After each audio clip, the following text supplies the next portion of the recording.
Hello. Hello. Good morning दोस्तों। जय हिंद। नमस्कार। आप लोगों का हार्दिक स्वागत एवं अभिनंदन बंदन है आपके अपने YouTube channel double A academy में। तो चलिए मेरे दोस्त, हम लोग पिछली कक्षा में केंद्र राज्य संबंध में प्रशासनिक संबंध देखे। प्रशासनिक संबंध में 3 पार्ट देख लिए थे कि केंद्र और राज्य के बीच में समन्वय। तो आज हम लोग केंद्र और राज्य का अंतिम पार्ट पढ़ने वाले हैं। वित्तीय संबंध देखेंगे, ठीक है। वित्तीय संबंध को देखा जाएगा, लेकिन केंद्र राज्य संबंध के बीच में जो प्रशासनिक संबंध है, उस प्रशासनिक संबंध के बीच में अंतिम पार्ट आज हम लोग देखने जा रहे हैं प्रशासनिक संबंध में।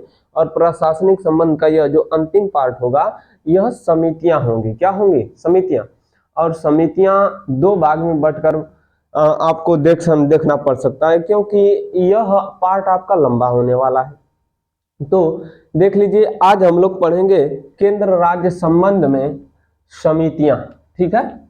आज हम लोगों का टॉपिक क्या होगा भाई साहब? केंद्र राज्य संबंध में समितियां आज हम लोगों का टॉपिक बनेगा। इसके अंतर्गत आपको 3 समितियां मुख्य रूप से पढ़ना है। समितियां तो बहुत हैं, लेकिन मुख्यतः 3 ही समितियां देखेंगे। तो पहला वाला शीतलवाड़ समिति, दूसरा वाला सरकारिया आयोग और तीसरा वाला पुंछी आयोग। 3 को देखना है। लेकिन इन 3 को देखने से पहले ये समितियां आने की कारण क्या है, समिति आई क्यों, या इसको बनाने का प्रावधान क्यों आया, तो इसको देखने का काम करते हैं। तो केंद्र और राज्य के बीच में हमेशा अधिकारों का क्या होता रहता है? टकराव होता रहता है। कहाँ कहाँ पर टकराव होता है? तो देखिए, समितियां आने का कारण, समितियों को लाने का कारण क्या है?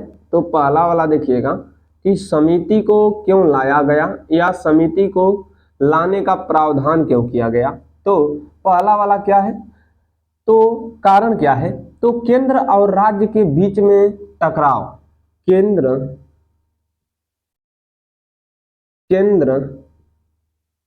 और राज्य के बीच में, केंद्र और राज्य के मध्य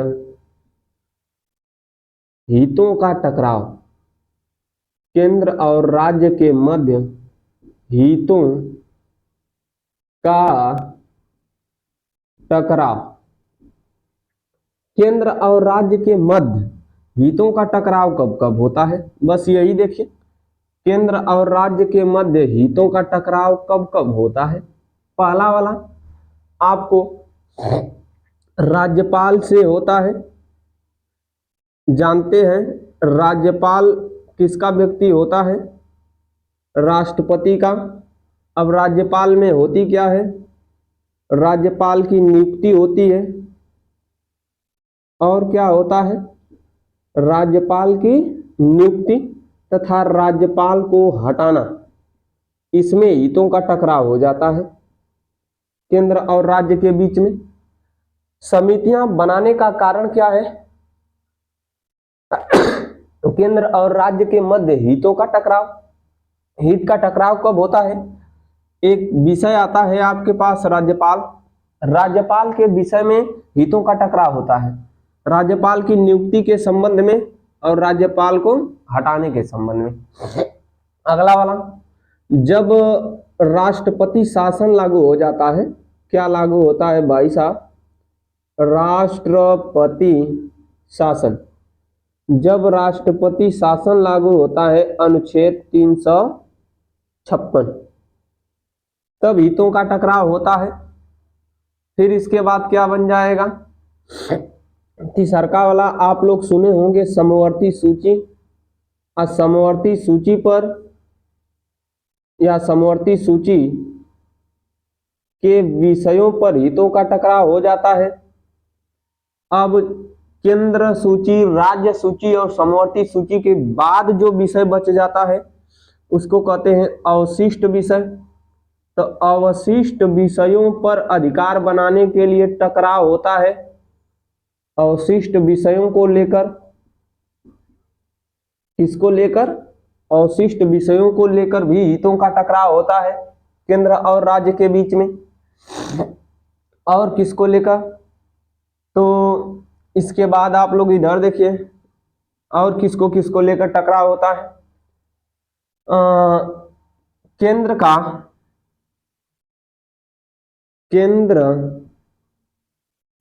का राज्य पर अतिक्रमण, राज्य पर अतिक्रमण, यहां पर भी आपको हितों का टकराव देखने के लिए मिलता है। ठीक है, अगला वाला क्या फिर मिलेगा, वित्त एवं संसाधन में हितों का टकराव। वित्त एवं संसाधन में हितों का टकराव, यहां पर भी आपको हितों का टकराव देखने को मिलता है। हितों का टकराव। चलिए अब इससे अब देखिए, पहला बात हम बताएं कि ये जो राज्यपाल है राष्ट्रपति का व्यक्ति होता है, ये वो प्रयोग करता है राज्यपाल द्वारा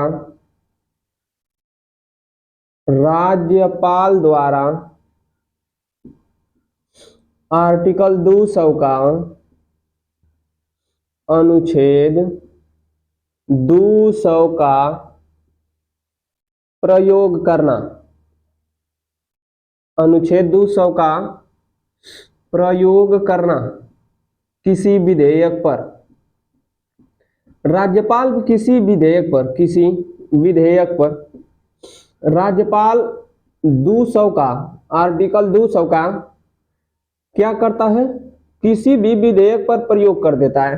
कारण समझिए, केंद्र का राज्य पर अतिक्रमण, यह आपका अगला टॉपिक। इसके द्वारा वित्त एवं संसाधन में हितों का टकराव, राज्यपाल द्वारा अनुच्छेद 200 का प्रयोग करना किसी भी विधेयक पर। अगला वाला क्या हो जाएगा, केंद्रीय बलों की तैनाती। केंद्रीय बलों की तैनाती, केंद्रीय बलों की तैनाती, इन सब विषयों के कारण देखिए 1 2 3 4 5 6 7 8 विषयों को लेकर केंद्र और राज्य के बीच में हितों का क्या होता रहता है, टकराव होता रहता है।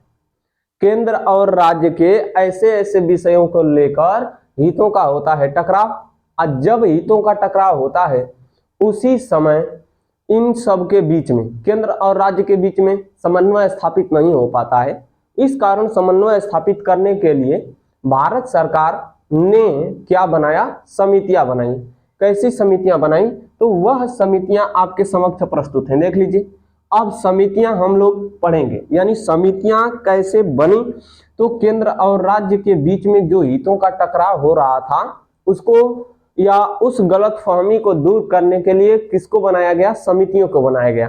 तो चलिए इसको स्क्रीनशॉट मारिए या इसको लिखिए, हम लोग आगे बढ़ते हैं। हो गया, स्क्रीनशॉट बना लिए, तो चलिए इसको मिटाते हैं और हम लोग जो समिति है इस समिति के बारे में अध्ययन करेंगे कि कितनी समितियां हैं और कौन कौन सी समितियां हैं और इन समितियों के बारे में विचार क्या प्रस्तुत किया और इन समितियों ने अपनी राय क्या प्रस्तुत की थी, इसके बारे में हम लोग देखने वाले हैं। तो चलिए हम लोग देखते हैं कि ये जो समितियां बनेंगी, कितनी समितियां बनेंगी। तो ये जो समितियां होंगी 3 समितियां होंगी, ध्यान से सुनिए। समितियों की संख्या कितनी हो जाएगी मेरे दोस्तों, समितियों की संख्या 3 हो जाएगी। कौन कौन सी समितियां बनेंगी भाई साहब, तो चलिए देख लेते हैं। पहला वाली जो आपकी समिति बनेगी वह बनेगी आपकी राजमन्नार समिति। ठीक है, देख लेते हैं।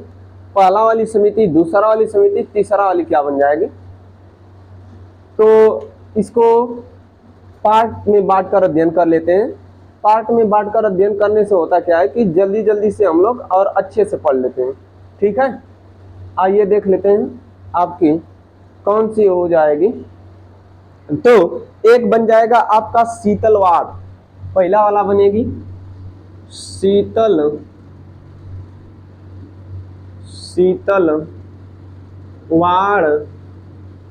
समिति। शीतलवाड़ समिति। फिर इसके बाद बन जाएगी राजमन्नार समिति, जोड़ लीजिएगा। फिर इसके बाद बनेगा आपका सरकारिया आयोग। सरकारिया आयोग। और एक बनेगा आपका पुंछी आयोग। एक आपका बनेगा पुंछी आयोग। सुन लीजिए, जब केंद्र और राज्य के बीच में, कहां पर, केंद्र और राज्य के बीच में, केंद्र और राज्य के बीच में हितों का टकराव होता है, तब उस समय यह शीतलवाड़, राजमन्नार, सरकारिया आयोग तथा पुंछी आयोग जैसी समितियां बनाई गई और इन्होंने क्या किया, अध्ययन किया, केंद्र और राज्य के बारे में अच्छी प्रकार से अध्ययन किया। अध्ययन करने के पश्चात अपनी रिपोर्ट को प्रस्तुत करती हैं। क्या प्रस्तुत करती हैं? अपनी रिपोर्ट को। और अपनी रिपोर्ट को जो प्रस्तुत करती हैं, यह अपना जो रिपोर्ट प्रस्तुत करती हैं, अब इस रिपोर्ट को हम लोग क्या करेंगे, पढ़ेंगे। कैसे कि बारी बारी से पहला वाला देखेंगे शीतलवाड़, दूसरा वाला राजमन्नार, सरकारिया, फिर पुंछी आयोग। ठीक है, तो चलिए स्क्रीनशॉट बनाइए। हम लोग देखते हैं शीतलवाड़ समिति। आज का हम लोगों का पहला टॉपिक अब बनेगा शीतलवाड़ समिति। ठीक है, तो स्क्रीनशॉट मार लीजिए आप लोग, या साथ में लिख रहे हैं तो और अच्छा है। पहला वाला देखते हैं हम लोग, कौन सी समिति, शीतलवाड़ समिति। पहला वाला शीतलवाड़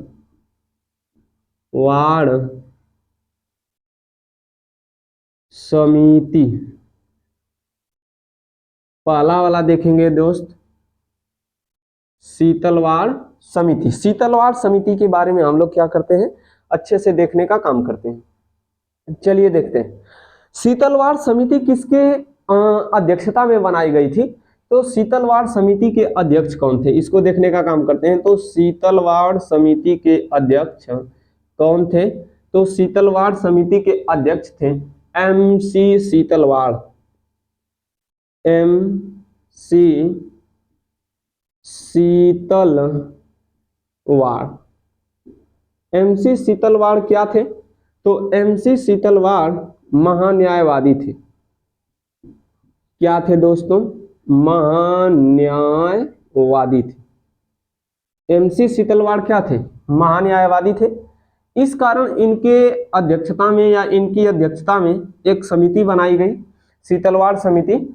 तो चलिए देखते हैं यह कब बनाई गई, यानी समय क्या था, तो इसका गठन कब किया गया। तो इसका गठन किया गया 1966 ईस्वी में।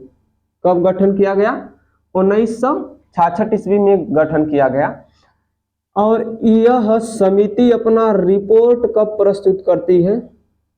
तो यह समिति अपना रिपोर्ट प्रस्तुत करती है 1969 ईस्वी में। इन्होंने अच्छी प्रकार से अध्ययन किया कि केंद्र और राज्य के बीच में हितों का टकराव क्यों होता है, केंद्र और राज्य के बीच में क्या ऐसा कर दिया जाए कि हितों का टकराव न हो, और भारत तथा उत्तर प्रदेश या कोई अन्य प्रदेश या एक शब्द में कहें तो राज्य के बीच में हितों का टकराव न हो, यानी संघ और राज्य के बीच में हितों का टकराव न हो, इसके लिए क्या कर दिया जाए। तो एक समिति बनाई गई शीतलवाड़ समिति। शीतलवाड़ समिति के अध्यक्ष थे MC शीतलवाड़। यह क्या थे? यह महान्यायवादी थे।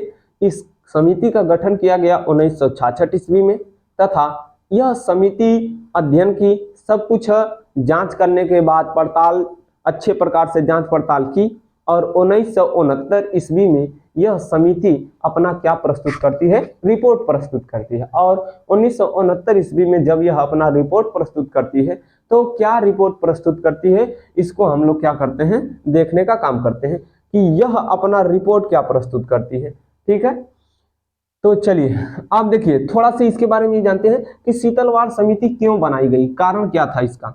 शीतलवाड़ समिति क्यों बनाई गई या शीतलवाड़ समिति को बनाने का कारण क्या था। तो शीतलवाड़ समिति को बनाने का पहला कारण क्या था, प्रशासनिक सुधार आयोग। ध्यान से सुनिए, एक बनाया गया था प्रशासनिक सुधार आयोग, पहला वाला प्रशासनिक सुधार आयोग, प्रशासनिक सुधार आयोग की रिपोर्ट, प्रशासनिक सुधार आयोग की रिपोर्ट का अध्ययन करना तथा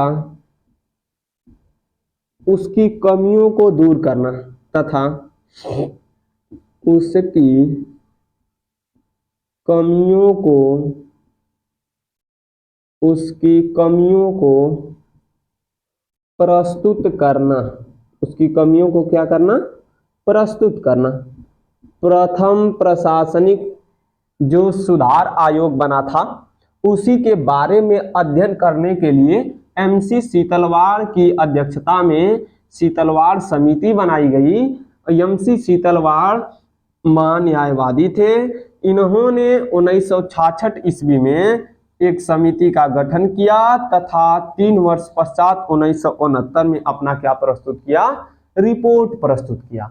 अब इन्होंने अपना रिपोर्ट जो प्रस्तुत किया, यह परामर्श जो दिए, क्या परामर्श दिए थे। पहली बात तो यह है कि परामर्श क्या था, तो अब हम लोग देखते हैं कि परामर्श क्या था।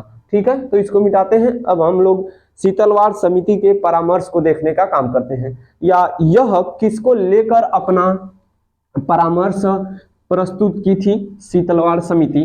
तो शीतलवाड़ समिति ने राज्यपाल को लेकर अपना परामर्श दी थी। किसको लेकर, राज्यपाल को लेकर अपना परामर्श दी थी। और इस बात को हम लोग देखने का काम करते हैं। चलिए, राज्यपाल को लेकर जो अपना ये प्रस्तुत की थी उसके बारे में क्या प्रस्तुत की थी। तो राज्यपाल देखिए, बताया जाता है कि राज्यपाल किसका व्यक्ति होता है, राष्ट्रपति का व्यक्ति होता है। और राष्ट्रपति के व्यक्ति होने के कारण वह राष्ट्रपति का पक्ष लेता है, यानी राष्ट्रपति कहाँ का, संघ का।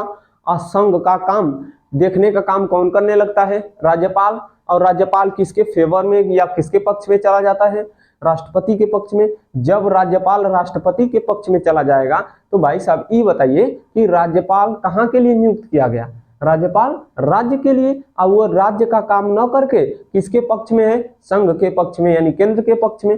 तो राज्यपाल के बारे में इन्होंने, यानी शीतलवाड़ समिति ने अपना क्या परामर्श दी थी। तो राज्यपाल के बारे में जो परामर्श दी थी उसको देखने का काम करते हैं। इन्होंने, यानी MC शीतलवाड़ ने अपना परामर्श क्या दिया था या अपनी राय क्या दी थी, इसको देखने का काम करते हैं। तो MC शीतलवाड़ ने अपना जो परामर्श व्यक्त किया, पहला वाला क्या बताया कि किसके बारे में बताया। पहला बात सुनिए, यह किसके बारे में प्रस्तुत करते हैं, राज्यपाल के बारे में प्रस्तुत करते हैं। और राज्यपाल के बारे में जो प्रस्तुत करते हैं, कहते क्या है कि राज्यपाल गैर दलीय व्यक्ति हो। कहते क्या है कि जो आपका राज्यपाल हो, किसके बारे में कहें, राज्यपाल के बारे में। कहते हैं कि राज्यपाल गैर दलीय व्यक्ति हो। क्या हो, गैर दलीय व्यक्ति हो, यानी राज्यपाल किसी दल से संबंध न रखता हो या किसी राजनीतिक पार्टी का नेता न हो। पहले था लेकिन वर्तमान में न हो, ऐसा व्यक्ति क्या हो, राज्यपाल नियुक्त किया जाए।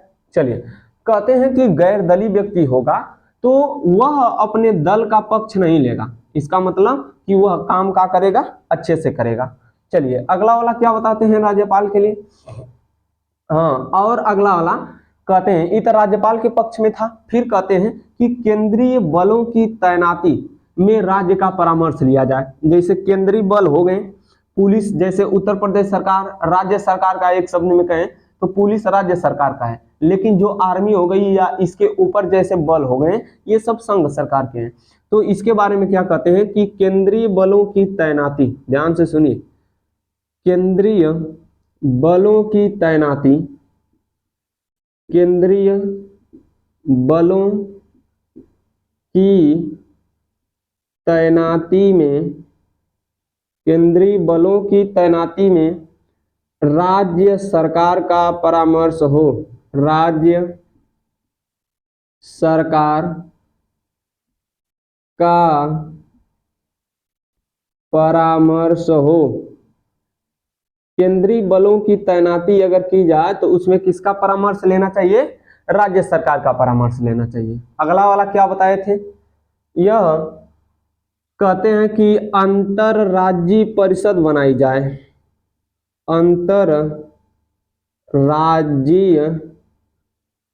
परिषद बनाई जाए, अंतरराज्यीय परिषद बनाई जाए।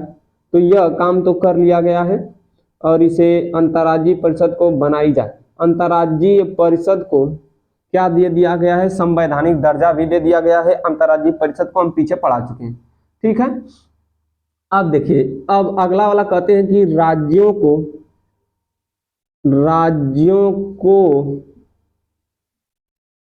अधिक स्वायत्तता, राज्यों को अधिक स्वायत्तता दी जाए, कहते हैं कि राज्यों को क्या दी जाए? अधिक स्वायत्तता। इसका मतलब अब चारों पॉइंट का मतलब समझिए। कहते हैं कि राज्यपाल गैर दलीय व्यक्ति हो, यानी राज्यपाल जो नियुक्त किया जाएगा राज्य में, वह किसी भी दल से संबंधित न हो, पहला बात। दूसरा बात ये कहते हैं कि केंद्रीय बलों की तैनाती, अगर किसी राज्य में केंद्रीय बल लगाना हो तो राज्य सरकार से क्या लिया जाए? परामर्श लिया जाए। फिर कहते हैं कि अंतरराज्यीय परिषद बनाई जाए, राज्य सरकार और संघ सरकार के बीच में जो विवाद है उसको हल करने के लिए अंतरराज्यीय का बनाई जाए, परिषद बनाई जाए। फिर कहते हैं कि राज्यों को अधिक स्वायत्तता दी जाए। स्वायत्तता का मतलब होता है स्वतंत्रता। स्वायत्तता का मतलब कह सकते हैं स्वतंत्रता, कि राज्य को भी क्या दी जाए? स्वतंत्रता दी जाए। यह किस समिति ने बताया? शीतलवाड़ समिति ने बताया। तो जल्दी से स्क्रीनशॉट बनाइए। अब हम लोग चलेंगे राजमन्नार समिति की ओर, ठीक है। आगे चलते हैं, हो गया। चलिए इसको मिटाने का काम करते हैं। राजमन्नार समिति की ओर हम लोग क्या करते हैं? अग्रसर होते हैं। तो जल्दी से आप लोग लिखते भी रहिए, स्क्रीनशॉट बार बार मारते हैं, आप लोग लिखने का काम करिए, ठीक है। तो अब हम लोग देखते हैं किसके बारे में? राजमन्नार समिति के बारे में। और अगला टॉपिक हम लोग अपना यहाँ पर तैयार करते हैं। चलिए देख लेते हैं राजमन्नार समिति। राजमन्नार समिति, राजमन्नार समिति। और यह जो आपकी राजमन्नार समिति होगी, यह अपना रिपोर्ट प्रस्तुत करती है। कैसे प्रस्तुत करती है इसको देखते हैं। तो राजमन्नार समिति, इसके भी तो अध्यक्ष होंगे, इसका भी तो गठन किया गया होगा, ठीक है। तो इसको देखने का काम करते हैं। तो राजमन्नार समिति के बारे में क्या देखेंगे, आइए देखते हैं। तो राजमन्नार समिति एक बहुत बड़ी समिति नहीं है, छोटी सी समिति है। तो देख लेते हैं। तो जो ये राजमन्नार समिति है, ठीक है, किसके अध्यक्षता में? तो राजमन्नार समिति के अध्यक्ष कौन थे? तो राजमन्नार समिति के जो अध्यक्ष थे, ध्यान से सुनिए, doctor VP Rajamannar, doctor VP Rajamannar, इसके अध्यक्ष थे डॉक्टर वीपी राजमन्नार। हाँ, तो इसका गठन कौन किया था, इसका गठन कौन किया था? तो इसका गठन तमिलनाडु सरकार ने की थी। किसने की थी? तमिलनाडु सरकार ने। इस समिति का गठन तमिलनाडु सरकार ने किया था और तमिलनाडु सरकार के गठन के पश्चात यह समिति अपना रिपोर्ट प्रस्तुत करती है। और अपना रिपोर्ट क्या प्रस्तुत करती है तो देख लेते हैं। यह समिति राज्य को, अब तमिलनाडु सरकार को क्या देती है? परामर्श देती है। क्या परामर्श देती है, अब इसको देखने का काम करते हैं। तो परामर्श इन्होंने, या यह राजमन्नार समिति ने क्या दिया था? इन्होंने या राजमन्नार समिति ने कहा था कि जो राज्यपाल का पद है, ध्यान से सुनिए, इन्होंने कहा कि राज्यपाल का पद राष्ट्रपति के, राज्यपाल का पद राष्ट्रपति के प्रसाद पर्यंत न हो, प्रसाद पर्यंत न हो। राज्यपाल का पद राष्ट्रपति के प्रसाद पर्यंत न हो। फिर इन्होंने बताया कि अवशिष्ट विषयों पर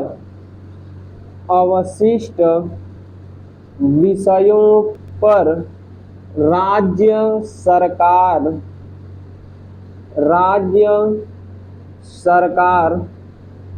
को, अवशिष्ट विषयों पर राज्य सरकार को स्वायत्तता दी जाए, स्वायत्तता दी जाए, राज्य सरकार को स्वायत्तता दी जाए। समझने का प्रयास करिए, स्वायत्तता दी जाए या छूट दी जाए, या वहां पर राज्य सरकार को क्या दिया जाए? छूट दे दिया जाए। यानी अवशिष्ट विषय, जैसे अवशिष्ट विषय पर केंद्र सरकार हावी रहती है, तो अवशिष्ट विषय पर केंद्र सरकार को हावी न रहने दिया जाए और अवशिष्ट विषय पर किसका अधिकार कर दिया जाए? ज्यादा से ज्यादा राज्य सरकार का कर दिया जाए। और जो ये राज्यपाल का पद है, इस राज्यपाल को राष्ट्रपति के प्रसाद पर्यंत न करके इसको भी क्या कर दिया जाए? राष्ट्रपति के प्रसाद पर्यंत से हटा दिया जाए। यानी प्रसाद पर्यंत का मतलब यह होता है कि जब राष्ट्रपति चाहे इनको हटा सकता है और जब राष्ट्रपति चाहे इसको ला सकता है। और यह बात जब हमने राष्ट्रपति पढ़ाया था तब हमने यह बात क्या कर दिया था? अच्छी प्रकार से बता दिया था। ठीक है, तो चलिए अब हम लोग इस तीसरा बात क्या बताई थी। तो इन्होंने इस राजमन्नार समिति ने अपनी तीसरी रिपोर्ट क्या प्रस्तुत की थी कि राष्ट्रपति शासन का प्रावधान, इन्होंने कहा था कि राष्ट्रपति शासन के प्रावधान को हटा दिया जाए। राष्ट्रपति शासन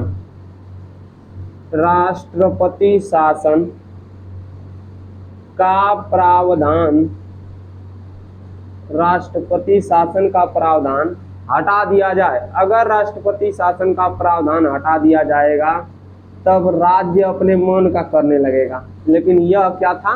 गलत था। अब आप लोग बताइए कि क्या यह सही है कि गलत? राष्ट्रपति शासन का प्रावधान यदि हटा दिया जाए तो सही रहेगा? नहीं सही रहेगा। फिर अगला क्या कहा था कि अखिल भारतीय सेवाएं समाप्त कर दी जाएं।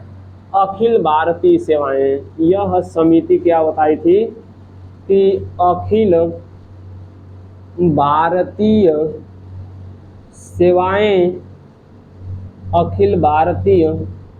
सेवाएं समाप्त कर दी जाएं, समाप्त कर दी जाएं।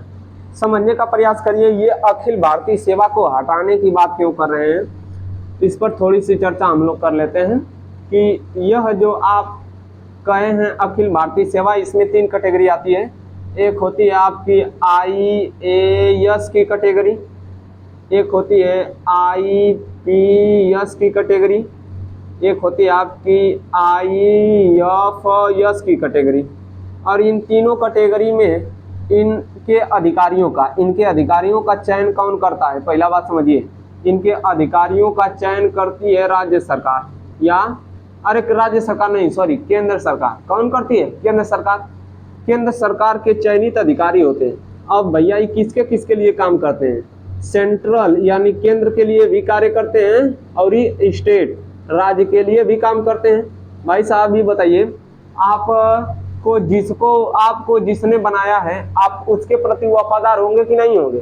तो इन्होंने इसलिए कहा था अखिल भारतीय सेवा को हटाने के लिए और राष्ट्रपति शासन को हटाने के लिए। दोनों का कारण मैं बता रहा हूँ। पहला वाला देखिए, ये जो अखिल भारतीय सेवाएं हैं इनको ट्रेनिंग देने का काम, इनके अधिकारियों को चुनने का काम, परीक्षा कराने का काम किसके ऊपर होता है? केंद्र सरकार के ऊपर। और केंद्र सरकार के अधिकारी होते हैं और ये अधिकारी केंद्र सरकार की सुनेंगे कि नहीं सुनेंगे? ज्यादा से ज्यादा केंद्र सरकार की सुनेंगे।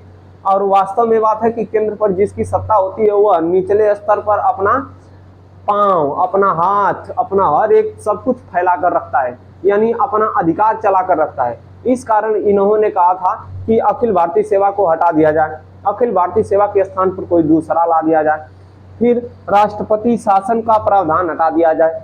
एक तरफ से ये ठीक भी कहे थे और गलत भी कहे थे। ठीक इसलिए कहे थे कि जब देखेंगे चुनाव आ जाता है, इसका प्रयोग कई बार हो भी चुका है, चुनाव आ जाता है तो उस समय या विधानसभा भंग करनी होती है तब राष्ट्रपति शासन लगा दिया जाता है और कहा जाता है कि यह सरकार अच्छे से काम नहीं कर रही है, तब राष्ट्रपति शासन ला दिया जाता है। ऐसी बात नहीं होती है, इस कारण इन्होंने हटाने के लिए कहा था। ठीक है, एक पक्ष सही था, लेकिन दूसरा पक्ष ये गलत है कि अगर हटा देंगे तो वास्तव में राज्य सरकार अपने जिम्मेदारी को भूल जाएगी, अच्छी प्रकार से नहीं करेगी। इस कारण इन्होंने हटाने का बात की, और हटाने की बात की तो एक पक्ष गलत भी है, एक पक्ष सही भी है। तो हर एक बात की एक पक्ष सही होता है और एक पक्ष का होता है गलत होता है। तो चलिए मेरे दोस्त, हम लोग क्या पढ़ें? शीतलवाड़ आयोग पढ़ें, राज मन्नार समिति पढ़ें, शीतलवाड़ समिति कहिए या शीतलवाड़ आयोग, दो ठो पढ़ें। और अगले दिन हम लोग जब आएंगे तो अगले दिन क्या क्या पढ़ने वाले हैं? तो अगले दिन पढ़ेंगे सरकारिया आयोग, और सरकारिया आयोग के पश्चात पुंछी आयोग पढ़ेंगे। ठीक है, तो आज हमको जाने के दीजिए आज्ञा। मिलते हैं अगले दिन अगले एपिसोड में। जय हिंद दोस्तों, नमस्कार।